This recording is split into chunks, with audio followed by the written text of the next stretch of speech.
just going to look at uh, 5 areas really on how we profile. Hopefully it comes across in the presentation as well. It's very much a practical connection too. Going to use a little bit of narrative around players that we've profiled and brought through to bring to life the system a little bit.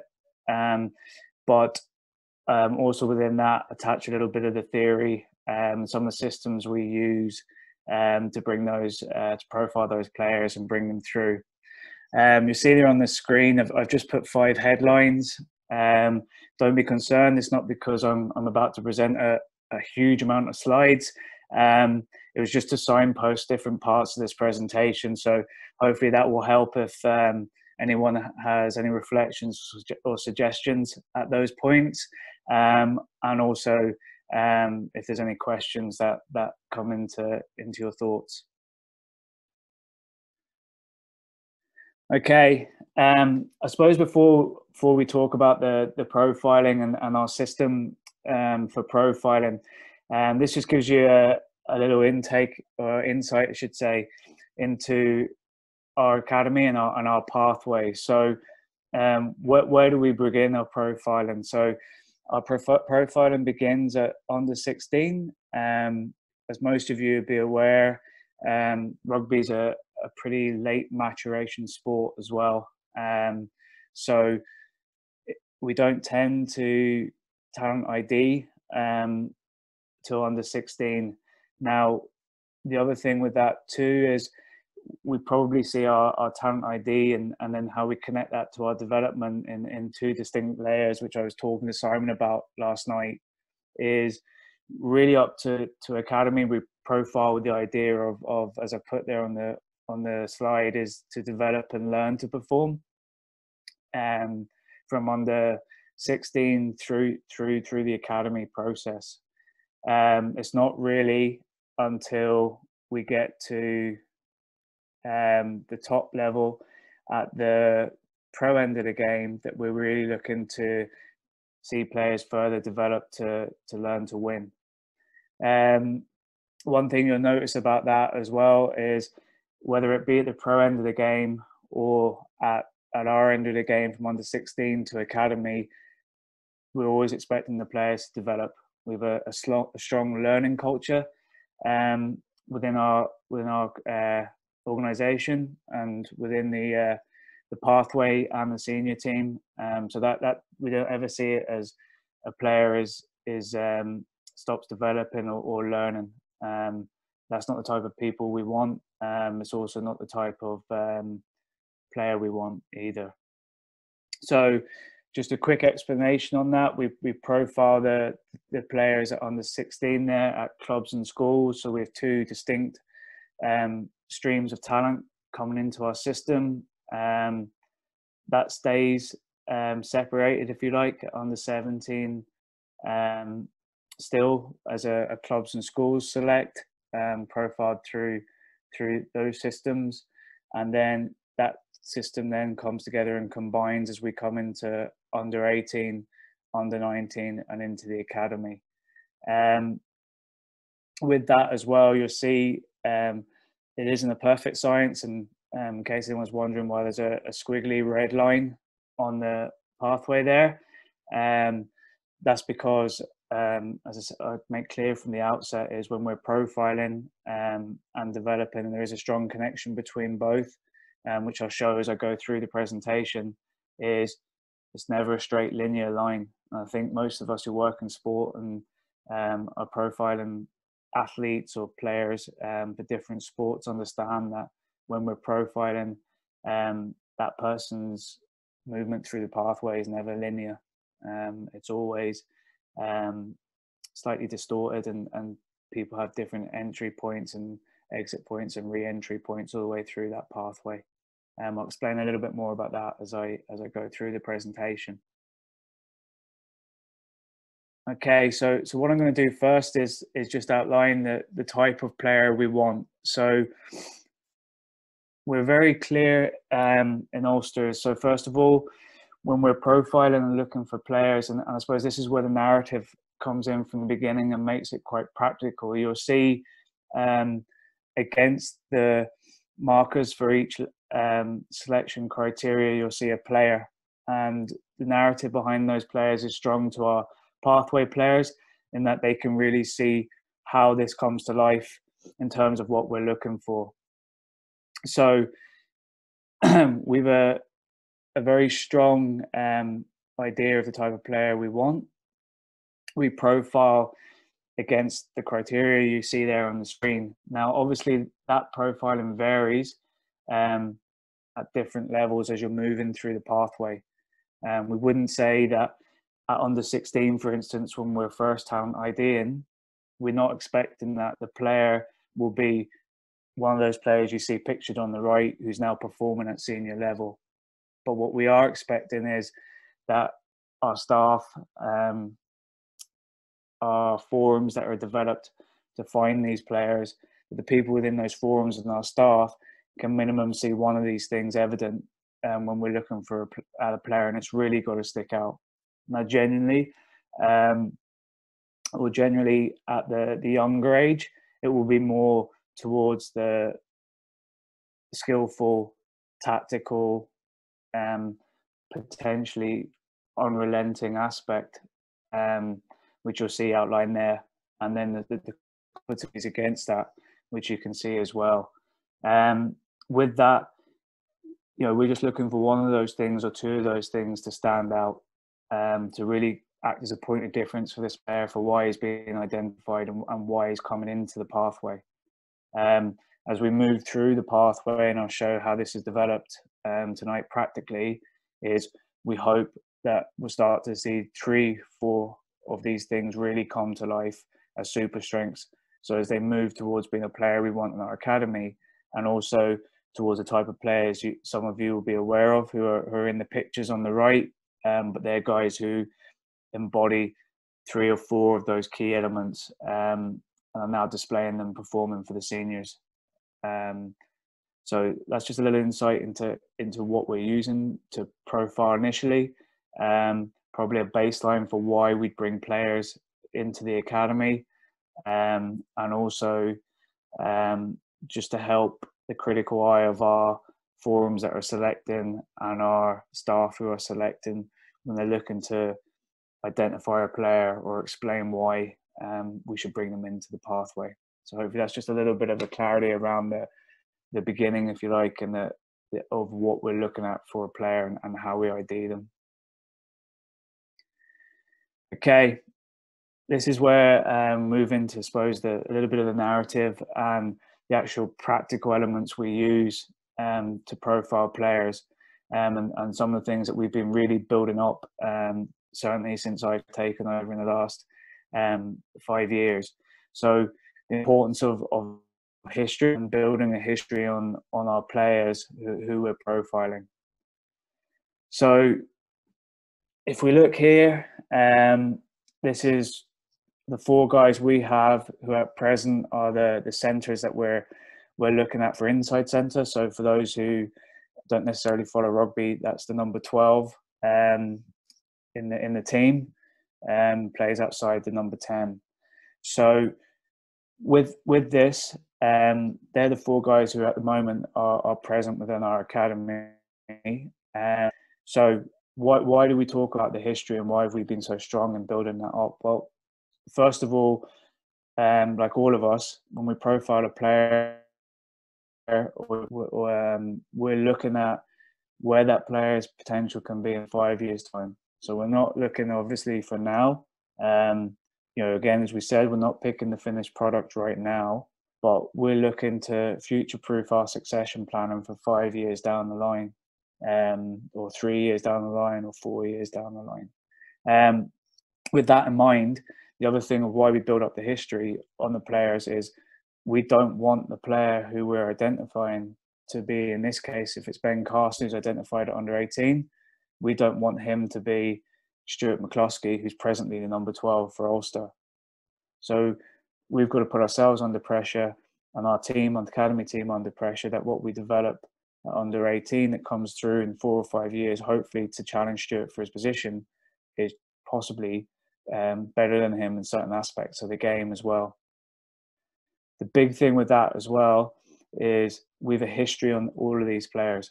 So the three players at the moment, from an age bracket as well, we know exactly and have built up what are their key strengths, technically, tactically, physically, their capacity for learning, how they learn, what they like in producing that learning as a performance on the pitch quickly, and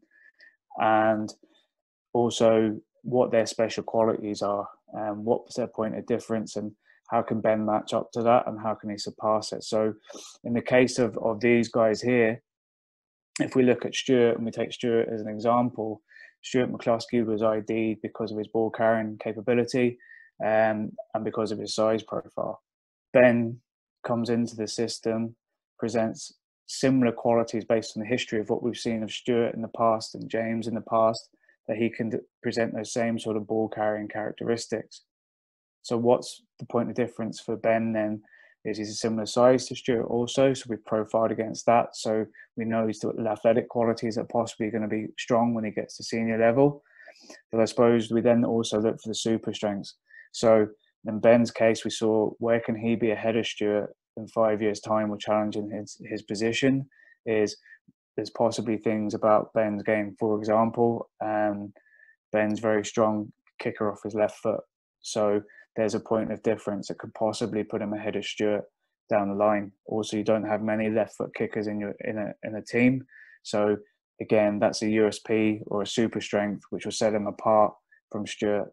And the other thing Ben's got is a really good distribution game for his size. So not only does he bring size, not only does he bring a powerful explosive game similar to Stuart McCluskey, he's also then got certain super strengths which we can really work on with him to make sure he's ahead of Stuart when it comes to selection later, hopefully when he's competing with Stuart sometime through his development. Where does that start? So when we ID'd and looked at Ben, because we have, as you see here, in this case, Hayden was in the academy or is in the academy. So for Ben even to come into our academy after we've ID'd him at under 16 and we're profiling him through from under 16 through to academy entrant, which is after under 19, we're looking at certain things here. So with that in mind, we could see that Ben was really top end in terms of his carrying, which we've just talked about would be a super strength for a centre, and also was of a level which was similar to the other guys, including Stuart McCluskey. But when we're profiling that at a younger age, number one, as you see here, because he's playing at a lesser standard than those guys at the moment, we wouldn't profile him exactly with Stuart's Pro 14 or European Cup or James Hume's Pro 14 and European Cup level. We profile him against Hayden at the moment, and Stuart and James's standards at the time of where Ben was. So these profiles are taken of Ben at international schools level and his own school level. Now we would expect them, as it says on the sheet there, to be a lot higher than those guys he's competing with at the moment. So because he's playing at a weaker opposition. So at the moment, he's presenting that he's a super strength, which will be able to take him past the guys we presently have in the program. And in this case here as well, what we'd usually do is just a baseline is check him against in this case, Hayden, who is his direct competition now already in the academy. So Hayden's stats were taken for playing at high-level Celtic Cup, which is our reserve team level, and the positional standard at that level to see where Ben sat in comparison to them. And because obviously he's playing against weaker opposition, we could see that he's a long way ahead of them at the moment at the level he's playing at. But it will be clear that he'll be able then to perform at their level when he gets to there. So that's part of the practical process. So after we've identified, and then we're profiling them to bring them into the academy, and how we're profiling them against his direct competitors once he arrives into academy level, and soon will be hopefully challenging for senior as well. Okay, so when we're profiling and super strengths, so this is very important for us. I've touched on it already there. So a little bit on, obviously, just recapping on how we identify the player, the competencies we're looking for, how we then profile the player practically to see whether he's of the requisite quality to come through our pathway and into the academy. And then one of the big things we're doing at the moment is making sure that when we're profiling and we get them into the academy and start to develop them as well, we will heavily rely on their super strengths first. So because we built up a history on Ben from under 16, because that history can be weighed against other players at his age who have come into the academy and gone through the academy, as I've just pointed out there, like Stuart McCluskey, James Hume, and Hayden Hyde, we then look at, okay, what's the aspects that are going to take him past those guys? So I've just touched on some of those for Ben in practical terms, his left foot kick, his passing. So we'll concentrate heavily and make sure he excels in those first. And then from a development perspective, we just look to bring the other aspects up to his game to a level which allow those super strengths to flourish and set him apart. How does that work in real terms? We work on a long-term individual development plan. We don't have the numbers necessarily, for instance, a Leinster have, or the numbers that exist maybe in the UK mainland with some of the teams in London. So a lot of our profiling, once we've profiled them, our development then linked to that will be very much on a long-term individual development plan process. So we really hone in on each guy as an individual to make sure we get the best from them, to make sure they come through. We do have as it says there, a multidisciplinary player-centered approach. We work across, when developing a player, across six service teams. And within that, we really hone in on the super strengths first. So in this case, when we're working together as a team and profiling Ben, you're seeing gold here, tactical power and speed. That's where Ben's strong. We've already just talked about that, the tactical being his passing and kicking. The power being he's a good ball carrier, as you saw in the history that's been built up on him. He's very strong for his age and more than capable of coming in to compete with his direct competitors like Hayden Hyde. We also know that Ben is good in his speed. The areas that we need to do a little bit of work with Ben for the type of game he's going to have to deliver at 12 at the next level. He's got a little bit of work on technical. Although his left foot kicking is obviously a super strength, it has to be top end if it's going to be a point of difference for him at senior level. We know that he's got speed and power, he's young, so he needs to develop a little bit in his strength. And we know that from movement, obviously from a young guy maturing into his body, he's going to have a little bit of gain from nutrition.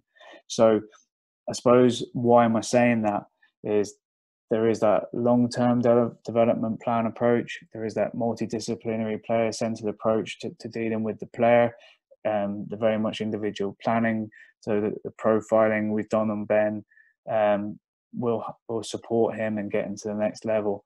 Within that too, I think what's important is, as I said then, and just to be strong on this, is we accentuate their super strengths first, obviously, and then we looked at the things we need to build upon, and that's part of our profile and matching into our development plans.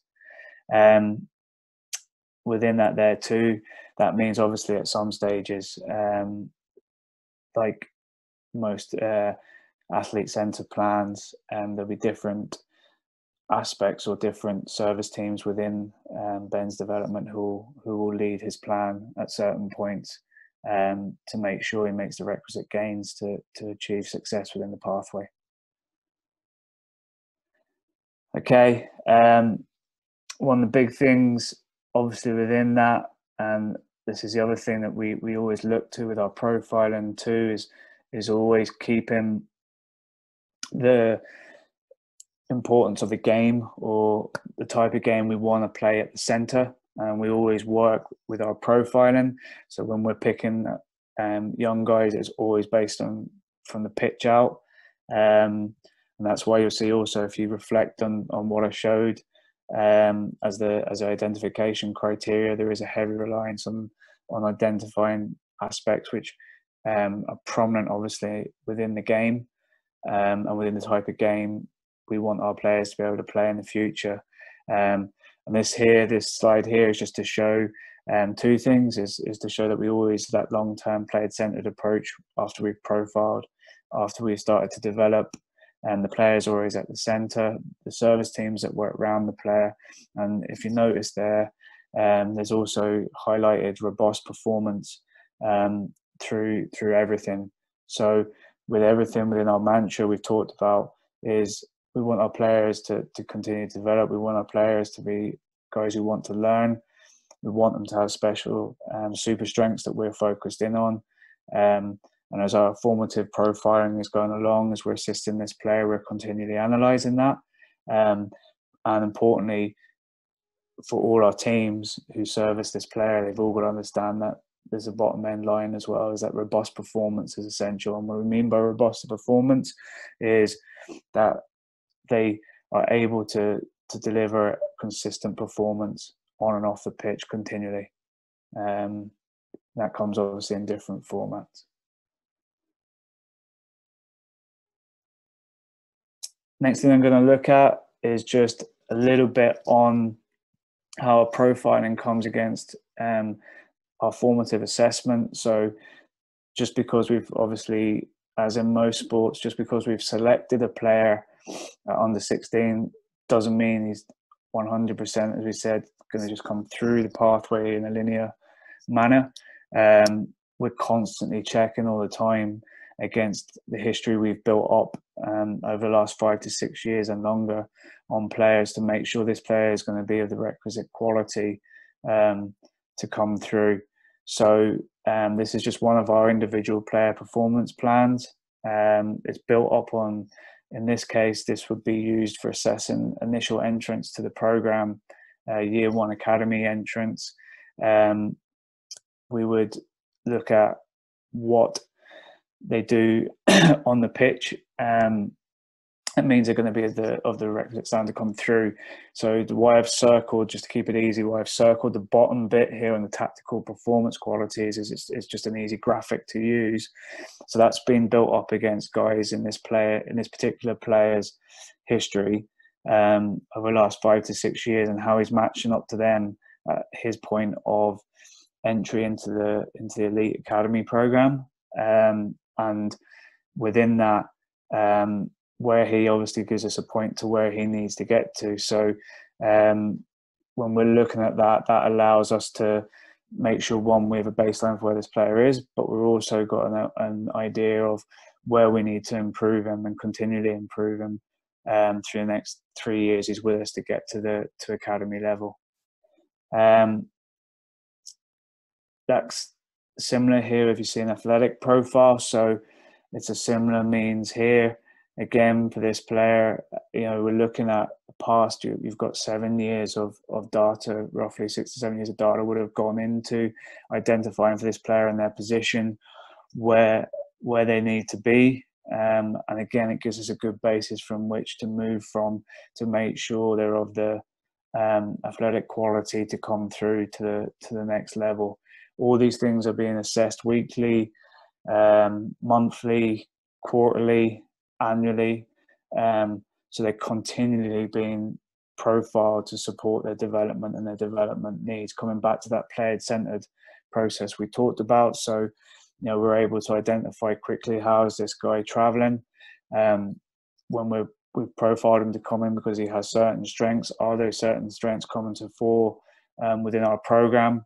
As I said, it's really important that it's formative, it's checked in on weekly, monthly, quarterly, and are we getting him to the level he's going to come through? So it's not just good enough, as we've said, and across most or all sports is once identified is one thing.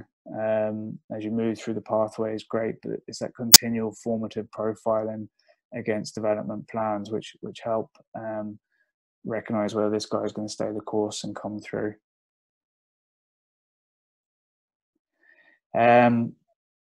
Talked about daily there. So sometimes I've faced questions before, well, how can you be profiling daily as well? So we do that every session too. So as you saw there, the previous two slides were of plans that are being checked on monthly. These here, this one here helps us daily. So when I talk about formative profiling here again, so we build up an idea of what this player is spending time on during sessions. Is that affecting the height? So if you look in the quadrants, they need to be really strong. If for this particular player in their ball carry and their ball transfer, the ball carry in red is their super strength. The ball transfer is a very necessary part of their role, and they have to be very strong in those. How are they delivering against those? What's the time being spent in training on them? What's the player himself spending time on during training each day?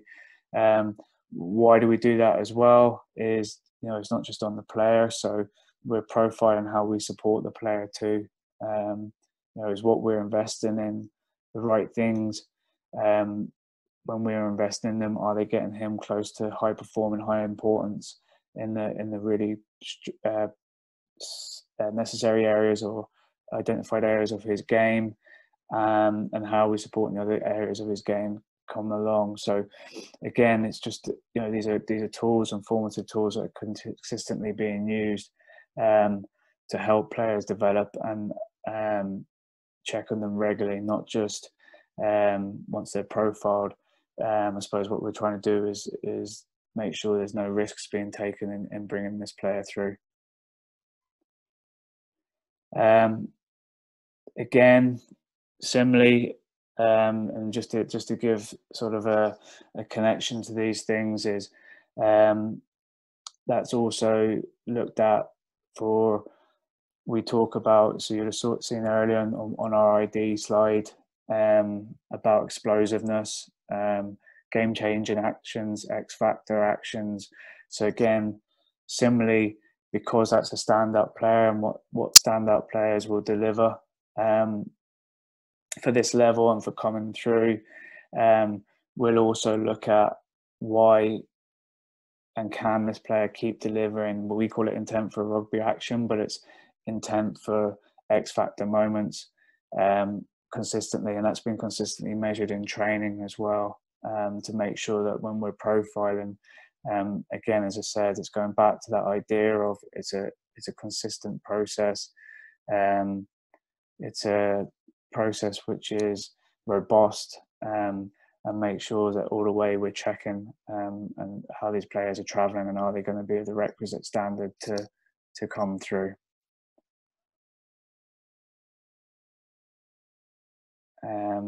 Similarly there in games, and then I suppose this comes to the higher end of it now. So that's how. So if you think about what we've been through there, so we talked a little bit about how our players are identified, how they're tracked and profiled through formative assessment in the program, and then that's all that process of that development to perform and learn, or learn and perform, which we're looking at from under 16 to academy. So this is one of our high-end academy performers, Dave McCann, who's captain of the Ireland under-20s, who's tracking very well for coming through our program. So why, again, is the history important on players is once we get to a certain level as well, and we've said we want David to be in this case, better than a back row who's in the seniors. So we've been profiling them through the means I've just highlighted there. And then when we get to that area where we're trying to mark, is the player ready now to move away from developing from learning to perform to developing and learning to win, we begin to use the history on players who've moved into the seniors and are playing regularly in the seniors in guys' positions to profile against, to see if in this case is David ready to move into that bracket and be a senior player. Again, it just helps our critical eye and our high gut intuition in profiling and developing players to use this kind of data, which is built up over time, to make sure what we perceive is happening with David is truly happening when we compare him with guys of his position in Ulster.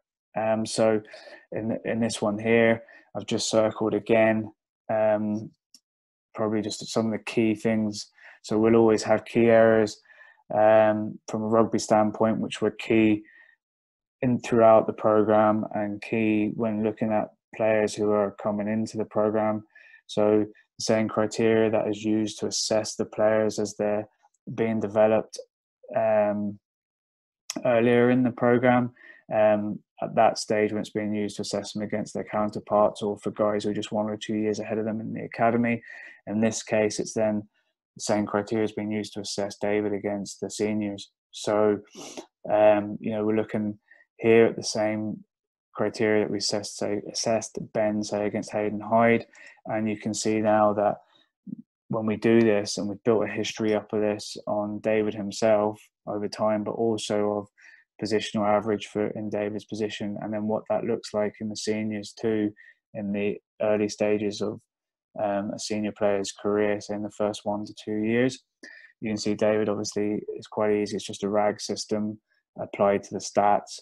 So, it's pretty clear that if you look at David's individual average across the top line there, he's definitely moving into a position where he's ready to go up and develop to learn to win. There's a lot of aspects of his game there in green. A lot of the qualities we're looking for, he has become really highly competent in them, and is ready now to perform at senior level and move into that bracket. So it's a strong tool for us, and because it's consistent and used through the whole program, as you saw there, even in the case of, as I said, with Ben being checked for his qualities for coming into the academy, David similarly. Now we've had that history built up on David. We've been checking this criteria for quite a few years in his academy processes. And now when you get there and you have a history also now of your senior players too, you can be quite clear with your critical eye against the data that he's ready to move up into the seniors. Okay, and just moving into the last aspect of the presentation, profiling and the person. So this is something that we're really quite interested, or very interested in, as becoming quite a significant part of our profiling now. It has been important to us, but it's becoming even more important to us. Just taking, I suppose I'm using Jacob here, but the crux of the matter is so much goes into the individual development and personal development of the player, and it's not until he comes into our environment that we truly get to know the player every day of his behaviours and how he works.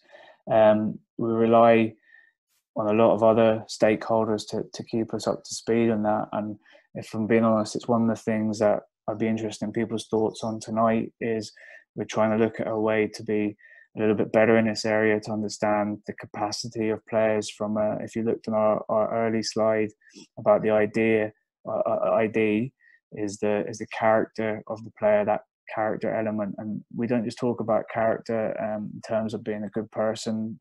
and a respectful person. It's also more about consistent behaviors, and importantly for us is their learning capacity. How do they learn? How quickly do they learn? And do they have the ability to move into and cope with the type of detail that will be undertaken in our senior team? How we do that from a practical example, again, bringing it back to that formative assessment idea and doing it regularly each day. One of the core things within our program is our squeeze every drop, and this is one of the measures we use for assessing that capacity of our players, their character. So when we talk about character, as I said, are they respectful? Yes, but do they take control of their individual development? Are they prepared to work hard at it to make sure that they really understand their super strength, really work hard at identifying action plans to get better, and then put those action plans into place? And maybe a little bit earlier, I think I shared how we measure that in terms of each session as well. With this, the squeeze every drop idea, again, that's our way of testing the capacity of the player, and importantly, is a really interesting tool because it's a daily check on the player. In the case of this board, it sits within our senior staff team room, so the players know when they're putting their information up onto it, it's being closely checked by us and closely checked by the senior staff every week, every day, to make sure they're honouring it. So it's another way too of just making sure they're of the requisite quality of character and person to come through. Do you see the percentages there? The thing about the percentages is how we do it is each player owns their percentage stake within the academy, and they have to honour that percentage stake each week individually, and then they have peer pressure on them from their group to make sure that they honour their stake, and obviously at the end of the week their percentage adds up to provide a score within their peer group. The boys seem to enjoy that as well. I suppose it's something they use too to keep each other in line. As you see there, there's a fine for those who achieve from the guys who win each week. So I suppose it brings an accountability element as well to the environment. Just to give people an idea, that's just what we use in the squeeze every drop. So they're the things that they're being marked against once they put their information up on the board, and that's it. So just coming into this last slide here, I hope people have found that somewhat useful and informative. And as I say, the idea was to provide a clear idea of how we profile, how that profile works against our development in practical terms, and importantly for us, how that formative assessment takes place throughout their time in the pathway to make sure that our profiling always stays strong and the player gets promoted at the right time, or importantly that the right type of player is getting promoted at the right time into the seniors. And just to finish here, for me, it's probably where I started. It's something just to touch on is it's never a perfect science. I think for all of us that work within sport, it would be the golden point if we could each time get it right and identify people and athletes and players who come through in a linear pathway to the top of the pro game. And that's just highlighted practically again here, because I think the narrative is always useful. Is if you take Stuart McCluskey, who came through our academy during my time, who's an Irish international, we profiled him, as I said earlier, on that size, on that carrying ability that he had in layman's terms, but it certainly wasn't a smooth linear process with Stuart because of the formative assessment and profiling we used. there was a time where Stuart was put out of the pathway for a period to re-establish himself, to be supported external to the pathway, to develop aspects which we didn't feel he had, to be ready to come into the academy. And Stuart came into the academy at a slightly later date, after playing a little bit of club rugby, and then produced and reflected the attributes we wanted to see, and came back into the academy. Obviously, it was a lot different for James Hume, with a lot more linear process. Was very comfortable moving through that formative assessment and development process I highlighted, and took a very linear passage from being identified to reaching the pro game. So that's what I had for this evening. As I said, I hope it's provided some context around how we profile. I hope people have found it interesting in terms of perspective of how we deliver on our processes and bring the players through to the senior level. I suppose I'm finishing here. Last year was one of our best in terms of graduations from the academy and into the seniors, and probably similar to the history we've built up on players, our processes have become a lot better in the last 4 to 5 years. As I say, a better use of that long-term individual development program after the player is profiled, a better use of that formative assessment system attached to the development processes, and an opportunity, I think, hopefully now to start producing players who are a little bit ahead of the guys who presently are within our senior squad, and these guys will step up and challenge them. So thank you. I'm going to stop sharing there and hopefully hand back to Simon.